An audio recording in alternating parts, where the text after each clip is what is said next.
का खाना लगा दे बेटा।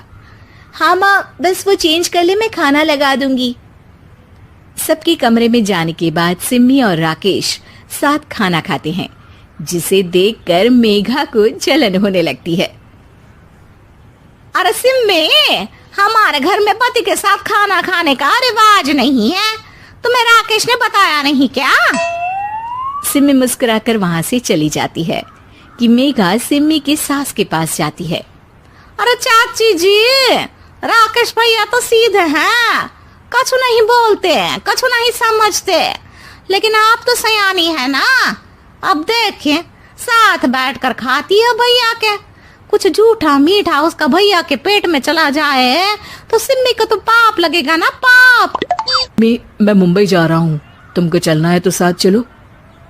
मेघा राकेश की बात सुनती है और सीधे सिम्मी की सास के पास जाती है। अरे चाची, अरे चाची। अरे मेघा, क्या हो गया? बहुत परेशान लग रही है, सब ठीक तो है ना? अरे नहीं ना चाची, कैसा ठीक है? राकेश भैया मुंबई जा रहे हैं, आप तो जानती हैं कितने सीधे हैं, इतनी दूर जा रहे हैं, कहीं कुछ हो न जाए। अरे नहीं नहीं, मैं नहीं जाने दूंगी उसे।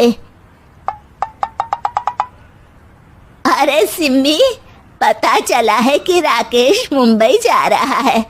ना बेटा ना, वो नहीं जा सकता। अरे माँ, उन्हें ऑफिस के काम से जाना था, लेकिन आपको तो पता है ना, उन्हीं दिनों मेरे मायके में शादी है, तो वो अपनी जगह किसी और को भेज रहे हैं। अच्छा अच्छा, तो फिर ठीक है। सिम्मी समझ जाती है कि मेघा ने सास के कान भरे हैं। वो सास से कहती है, माँ जी, लेकिन हम दोनों कुछ दिनों के लिए मसूरी जा रहे हैं। आप तो जानती हैं कि शादी के बाद हम कहीं नहीं गए। अच्छा अच्छा, ठीक है, जाओ घुमाओ। सास वहां से चली जाती है।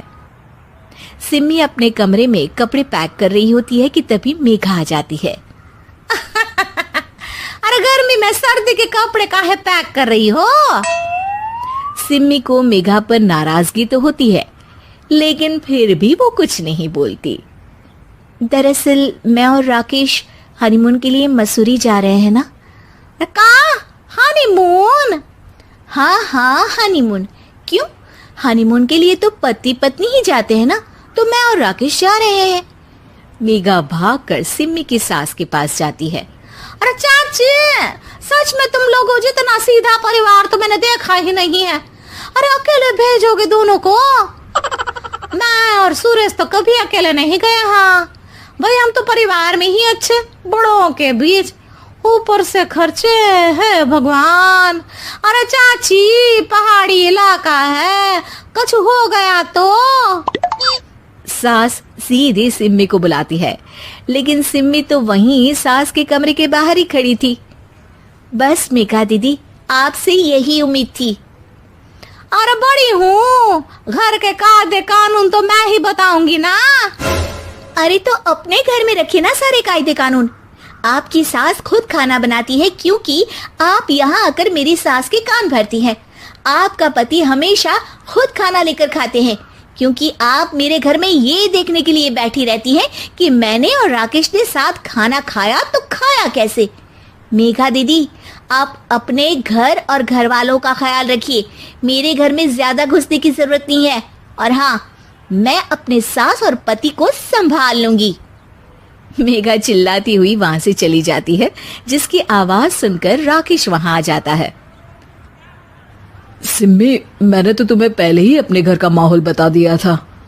हाँ राकेश, तुम्हारे घर का माहौल बहुत अच्छा है, लेकिन बाहर से कुछ लोग आकर इसे खराब करना चाहते हैं, जो मैं नहीं होने दूंगी। सास सिम्मी की बात सुनकर कमरे में चली जाती है। सिम्मी और राकेश घूमने जाते हैं, और जब वापस आते हैं तो दरवाजे में मेघा और उसके पति खड़े होते हैं, वो भी सामान लेकर। अब छोटे मर्यादा तोड़कर घूम रहे हैं तो हम काहे नहीं? अरे भाभी, तो आपको किसने मना किया है? वैसे भी 4 दिन की जिंदगी है, दूसरों के घर में ताक झाक करके बिताने से अच्छा हो मौज करके ही बिताओ।